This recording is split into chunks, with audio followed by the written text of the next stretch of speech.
तो सभी भाइयों एवं बहनों को नमस्कार। स्वागत है आपका आपके अपने चैनल सक्सेस जंक्शन एक कदम सफलता की ओर में। मेरा नाम है अतुल शुक्ला और हम लेकर के आ गए हैं आपके लिए मध्य प्रदेश पुलिस कांस्टेबल 2025 11 नवंबर फर्स्ट शिफ्ट का एग्जाम एनालिसिस।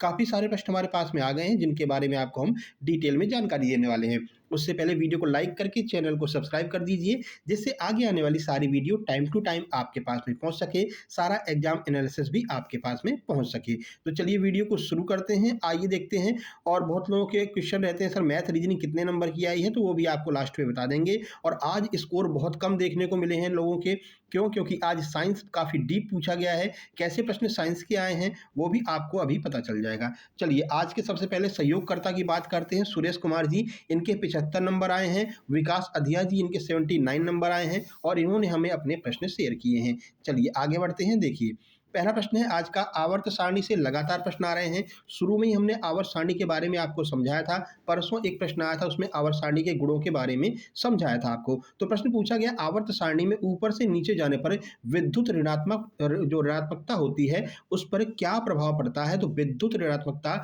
घटती चली जाती है। कैसे, आइए देखते हैं। आवर्त सारणी में ऊपर से नीचे जाने पर विद्युत ऋणात्मकता घटती है। ऐसा इसलिए होता है क्योंकि जैसे जैसे आप समूह में नीचे जाते हैं परमाणुओं का आकार बढ़ता जाता है और बाहरी इलेक्ट्रॉन पर नाभिक का आकर्षण कम होता जाता है, जिसके कारण परमाणुओं की इलेक्ट्रॉन को अपनी ओर आकर्षित करने की क्षमता कम होती जाती है और विद्युत ऋणात्मकता भी इसी वजह से कम होती चली जाती है। इससे पहले भी ये प्रश्न पूछा गया था बाएं से दाएं में, तो उसी में ही हमने आपको पूरा समझा दिया था। इसीलिए आपसे कहते हैं कि हर दिन का एग्जाम एनालिसिस देखिए, ये जो एक्स्ट्रा हम आपको जानकारी देते हैं यहाँ से भी सेम टू सेम प्रश्न पूछे जाते हैं।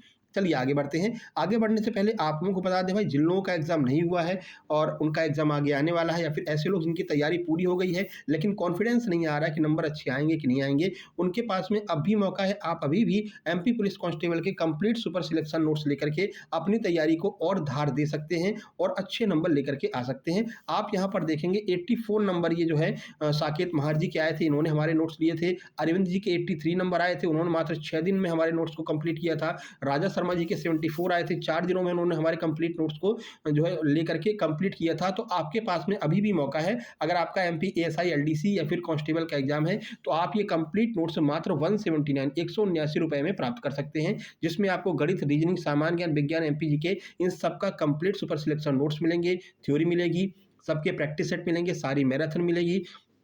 और इसके अलावा जितनी भी स्पेशल क्लासेस हम लेकर के आ रहे हैं, जो एपटेक नई नई चीज़ें पूछ रहा है, उन सब की पीडीएफ आपको एक साथ में मिलने वाली है मात्र 179 रुपए में। ठीक है, तो एएसआई एलडीसी कांस्टेबल वाले ले सकते हैं। इसके अलावा एमपीएसआई का एग्जाम आप सबको पता है, जनवरी में एमपीएसआई का एग्जाम आने वाला है। ठीक है, और बहुत बहुत सालों बाद ये भर्ती आ रही है, इसके बाद भी बहुत बहुत सालों बाद ही आएगी। तो एक मौका है आपके पास में, अगर आप एमपीएसआई का एग्जाम देने वाले हैं तो एमपीएसआई भर्ती के कंप्लीट सुपर सिलेक्शन नोट्स, जिसमें 8-9 सब्जेक्ट हैं, आप मात्र 199 रुपए में प्राप्त कर सकते हैं। ठीक है, ये नोट्स प्राप्त कैसे करेंगे, तो बहुत छोटी सी प्रक्रिया है, कोई ऐप वगैरह नहीं इंस्टॉल करना है। ये क्यूआर कोड आपको दिखाई दे रहा है, इसका स्क्रीनशॉट ले लीजिए। इसी पर अगर आपको एमपी कांस्टेबल एएसआई एलडीसी के नोट चाहिए तो मात्र 179 का पेमेंट करना है। अगर आपको एमपी एसआई चाहिए तो मात्र 199 का पेमेंट करना है। अगर आपको ये दोनों नोट्स एक साथ में चाहिए तो मात्र 300 रुपए का पेमेंट करके और उस पेमेंट का स्क्रीनशॉट ऊपर एक व्हाट्सएप नंबर है, इस व्हाट्सएप नंबर पर आपको सेंड कर देना है। देखिए ये रहा व्हाट्सएप नंबर 7052547003, इस पर आपको सेंड कर देना है। जैसे आप स्क्रीनशॉट सेंड करेंगे तुरंत की तुरंत आपको complete super selection notes send कर दी जाएंगे और आपको एमपी पुलिस के व्हाट्सएप ग्रुप में ऐड कर दी जाएगा, जहां पर टाइम टाइम पर सरप्राइज टेस्ट भी होती रहती है। आगे की सारी पीडीएफ आपको मिलती रहेंगी, सारा एग्जाम की पीडीएफ भी आपको मिलती रहेंगी। ठीक है ना, तो जल्दी से नोट्स लेकर के शामिल हो जाइए ग्रुप में और शामिल हो जाइए वर्दी पाने की इस महत्वपूर्ण जंग में। चलिए शुरू करते हैं अगला प्रश्न।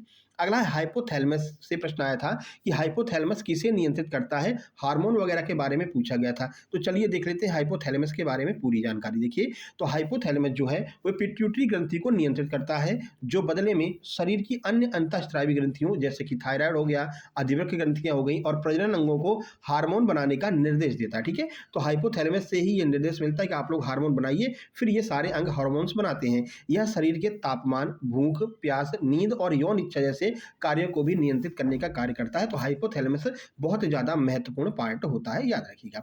चलो आगे बढ़ते हैं। और ये मस्तिष्क में पाया जाता है, ये भी आपको ध्यान रखना है। अगला प्रश्न देखिए रिपीट हुआ है, ठीक है ना। अभी कल या परसों के एग्जाम कल ही पूछा गया था, कल हमने इसके बारे में आपको बहुत डिटेल में बताया था शाम वाली शिफ्ट में कि भाई कौन सी ऐसी धातु है। उसमें कल पूछा गया था कि भाप के साथ में क्रिया करती है ऐसी कौन सी धातु है। तो इसमें आपका पूछा गया है कौन सी धातु ठंडे पानी के साथ में अपक्रिया नहीं करती है लेकिन गर्म पानी के साथ में अपक्रिया करती है। तो सही आंसर मैग्नीशियम हो जाएगा, जिसका सूत्र Mg होता है। कल भी आपको बताया था, आइए इसके बारे में और जानकारी आपको देते हैं। तो देखिए मैग्नीशियम Mg एक ऐसी धातु है जो ठंडे पानी के साथ अपक्रिया नहीं करती है लेकिन गर्म पानी या फिर भाप के साथ में अपक्रिया करती है। कल भाप वाला पूछा गया था, कल का भी आंसर मैग्नीशियम ही था, ठीक है। ये गर्म पानी के साथ में अपक्रिया करके मैग्नीशियम हाइड्रोक्साइड और हाइड्रोजन गैस बनाती है। ठंडे पानी के साथ इसकी कम अपक्रियाशीलता के कारण इसकी सतह पर मैग्नीशियम हाइड्रोक्साइड की एक सुरक्षात्मक परत का बनना है, ठीक है। सुरक्षात्मक परत बन जाती है जिसकी वजह से ठंडे पानी के साथ में अपक्रिया नहीं कर पाती है, ठीक है। तो ठंडे पानी के साथ में मैग्नीशियम ठंडे पानी के साथ अपक्रिया नहीं करता है। क्यों नहीं करता? क्योंकि एक परत का निर्माण हो जाता है। बाकी मैग्नीशियम गर्म पानी के साथ में अपक्रिया करेगा और इस तरह से अपक्रिया करेगा। ये अपक्रिया कल भी हमने आपको बताई थी कि MgOH जो है, MgOH का होल ट्वाइस और हाइड्रोजन गैस H2 को ये उत्पन्न करता है जब ये गर्म पानी या फिर भाप के साथ में अपक्रिया करता है, ठीक है। चलो आगे बढ़ लेते हैं। अगला प्रश्न देखिए। अगला प्रश्न है रानी अहिल्याबाई जो है वो किस राज्य की शासका थी? तो ये मालवा साम्राज्य की शासका थी। कौन? रानी अहिल्याबाई। दो लोगों ने प्रश्न भेजा था, दोनों ने अलग अलग भेजा था। एक दुर्गावती का भेजा था और एक अहिल्याबाई का, लेकिन अहिल्याबाई का पूछा गया था, ऐसा जो है 2-3 लोगों ने बताया है। तो अहिल्याबाई वाला सही आंसर होगा। तो देखिए रानी अहिल्याबाई होलकर मालवा साम्राज्य की शासका थी। उन्होंने 18वीं शताब्दी में एक न्यायप्रिय और दूरदर्शी शासक के रूप में याद किया जाता है, जिन्होंने अपनी राजधानी को महेश्वर में स्थानांतरित किया था और राज्य में शांति और समृद्धि बनाई रखी थी। तो ध्यान रखना 18वीं शताब्दी में अहिल्याबाई होलकर मालवा की शासिका हुआ करती थी। तो राज्य हो गया मालवा जो मराठा संघ का हिस्सा था, ये भी आपको ध्यान रखना है। राजधानी ध्यान रखिए, राजधानी कई बार पूछा गया है कि इन्होंने अपनी राजधानी क्या बनाई थी। तो उन्होंने अपनी राजधानी इंदौर के पास नर्मदा नदी पर स्थित महेश्वर को बनाया था। शासनकाल कब से कब तक? 1767 से 1795 तक इनका शासनकाल है। योगदान देख लीजिए, उन्होंने मंदिरों, घाटों, कुओं और धर्मशालाओं का निर्माण कराया, जैसे कि काशी विश्वनाथ के मंदिर और सोमनाथ के मंदिर का जीर्णोद्धार भी इनके द्वारा करवाया गया था। यही प्रश्न इससे पहले भी एक बार पूछा जा चुका है, काशी विश्वनाथ वाला, कि जीर्णोद्धार किसने करवाया था। तो वो भी जीर्णोद्धार भी इन्होंने ही करवाया था, अहिल्याबाई होलकर ने, ठीक है भाई। आगे बढ़ते हैं।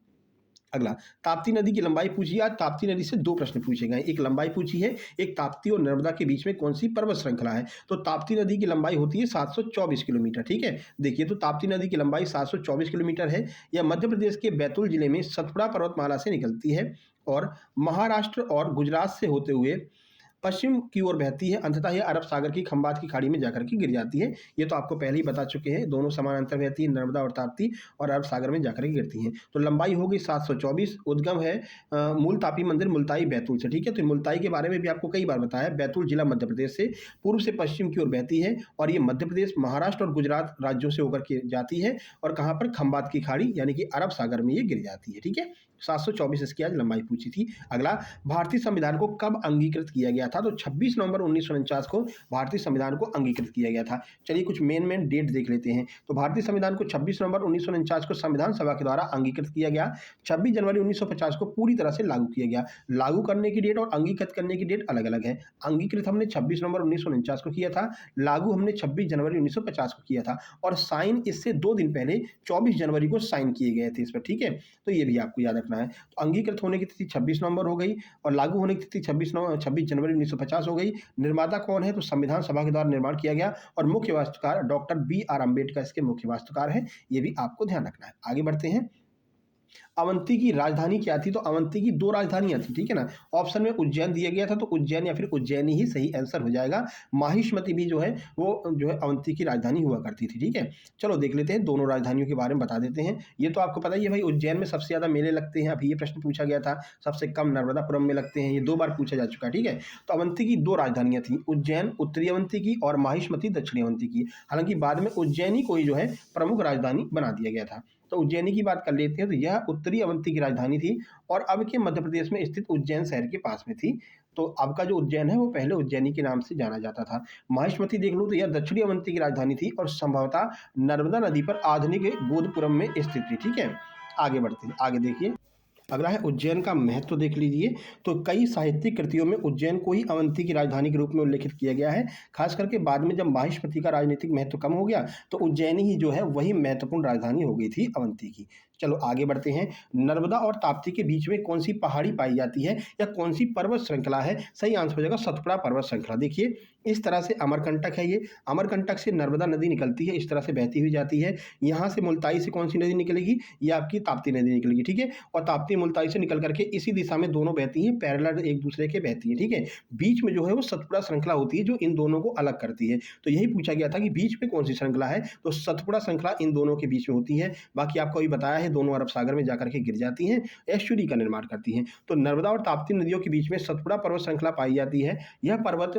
ये पर्वतमाला मध्य भारत में स्थित है और नर्मदा नदी के उत्तर तथा ताप्ती नदी के दक्षिण में फैली हुई है।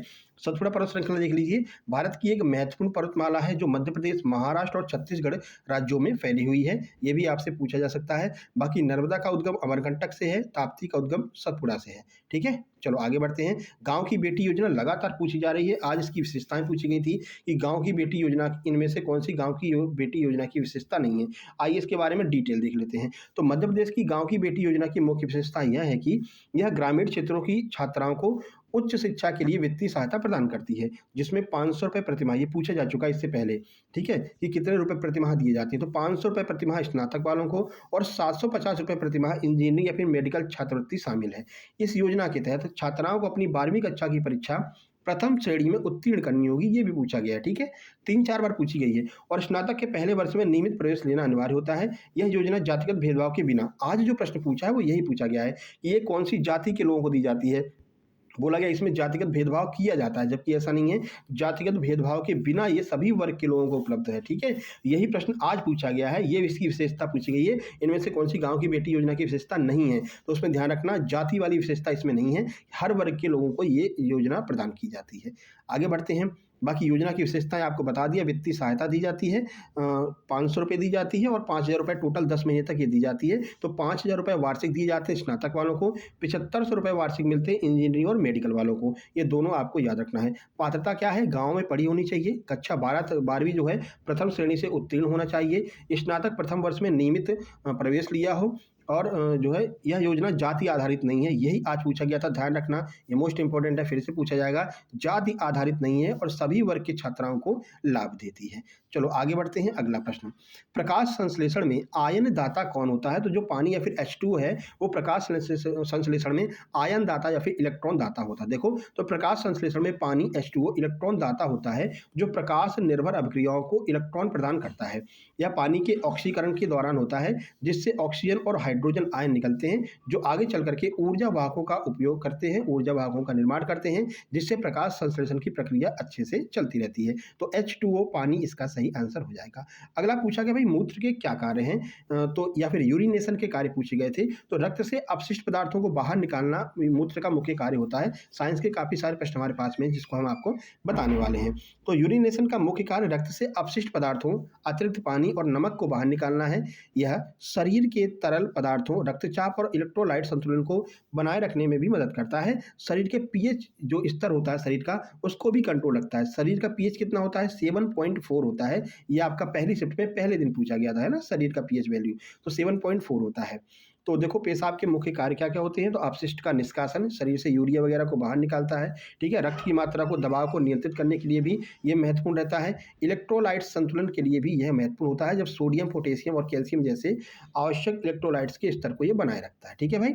चलो अगला प्रश्न मध्य प्रदेश जीके से पूछा गया, एमपी जीके से, कि बेवार कृषि को मध्य प्रदेश में क्या कहा जाता है? तो बेवार कृषि को मध्य प्रदेश में दहिया कृषि के नाम से जाना जाता है। तो मध्य प्रदेश में बेवार कृषि को दहिया के नाम से भी जाना जाता है। यह एक प्रकार की स्थानांतरित कृषि या फिर झूम खेती होती है। झूम खेती सुना है ना आपने? जंगलों को साफ करके वहाँ पर खेती करते हैं, इसे झूम खेती कहते हैं, जिसमें भूमि को साफ करने और खेती के लिए तैयार करने के लिए प्राकृतिक वनस्पति को काट करके उसको जलाया जाता है, फिर वहाँ पर खेती की जाती है। मध्य प्रदेश में इसे दहिया खेती कहते हैं, ध्यान रखना।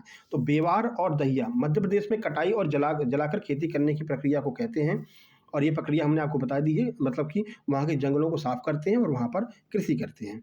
आगे बढ़ते हैं अगला, बसदेवा गायन किसके द्वारा किया जाता है? तो बसदेवा गायन जो है वो बसदेवा समुदाय जो मध्य प्रदेश में पाया जाता है, इनके द्वारा ये गायन किया जाता है। चलिए इसके बारे में डिटेल में आपको बता देते हैं। तो बसदेवा गायन मुख्य रूप से बसदेवा समुदाय के द्वारा किया जाता है, जो बघेलखंड क्षेत्र में, कहाँ पर, कौन सा क्षेत्र है? बघेलखंड।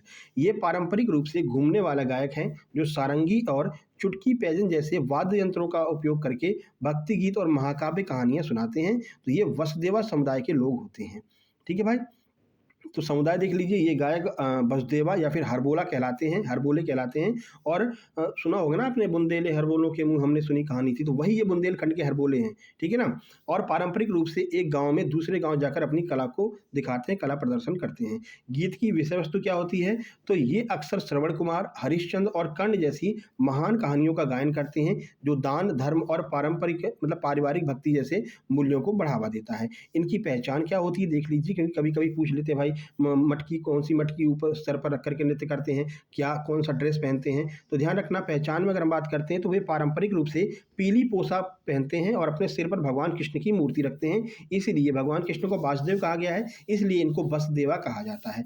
गायन शैली, ये ऊंची आवाज में गाते हैं और अपनी गायकी से श्रोताओं का मन मोह लेते हैं। तो ये बसदेवा गायन के बारे में पूरा डिटेल हमने आपको समझा दिया। यही विशेषता हम आपको पूरा डिटेल में समझाते हैं। विधि आयोग के वर्तमान अध्यक्ष कौन है? तो विधि आयोग के वर्तमान अध्यक्ष 23वें अध्यक्ष दिनेश माहेश्वरी हैं। ये आज करंट अफेयर का प्रश्न पूछा गया था।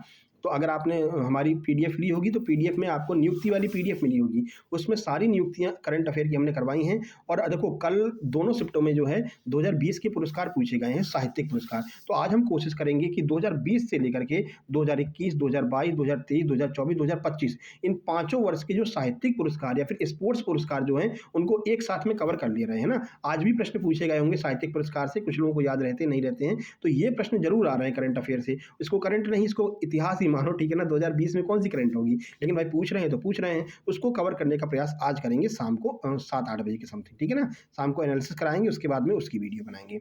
तो देखो, भारत के 23वें विधि आयोग के वर्तमान अध्यक्ष न्यायमूर्ति सेवानिवृत्त दिनेश माहेश्वरी हैं।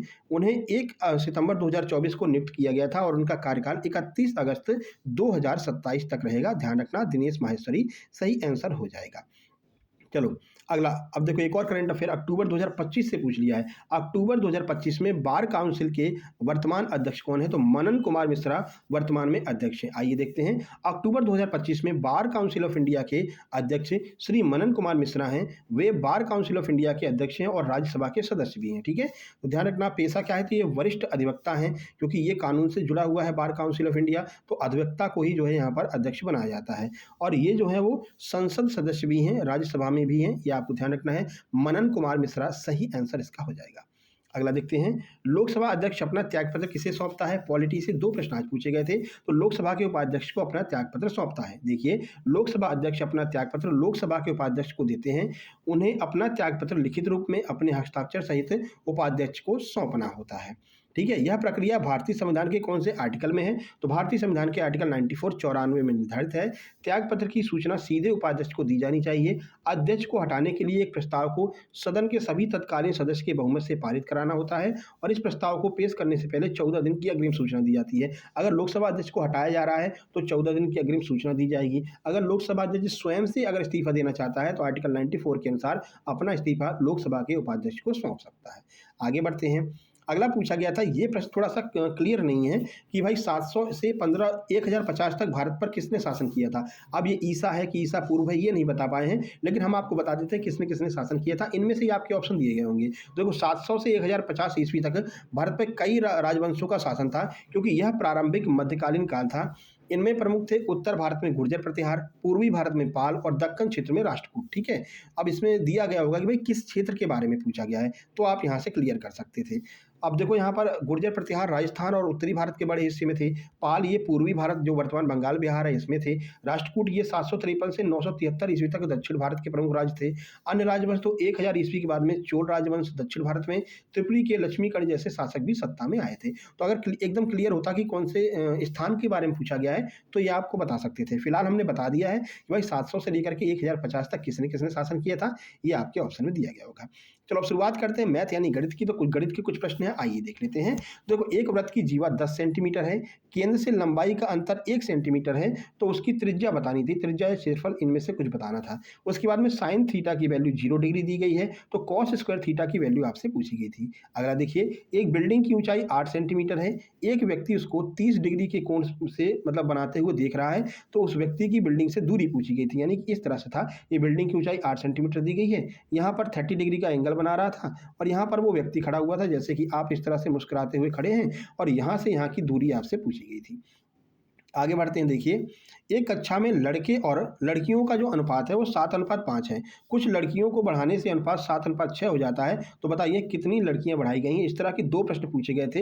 एक तो जो है लड़कियों वाला पूछा गया था, एक भार पर आधारित पूछा गया था कि वजन को बढ़ाते हैं, इस तरह से प्रश्न था। तो दो प्रश्न आए थे रेशियो के। प्रिज्म का एक प्रश्न था, परसेंटेज का दो प्रश्न था। एक प्रश्न इस तरह से एचसीएफ का दिया गया था कि एक लैब के अंदर 3 कंप्यूटर हैं, 9 से 12, 3 से 5 और 7 से 9 तक चलते हैं। तीनों कंप्यूटर एक साथ कब चालू होंगे, ये पूछा गया था।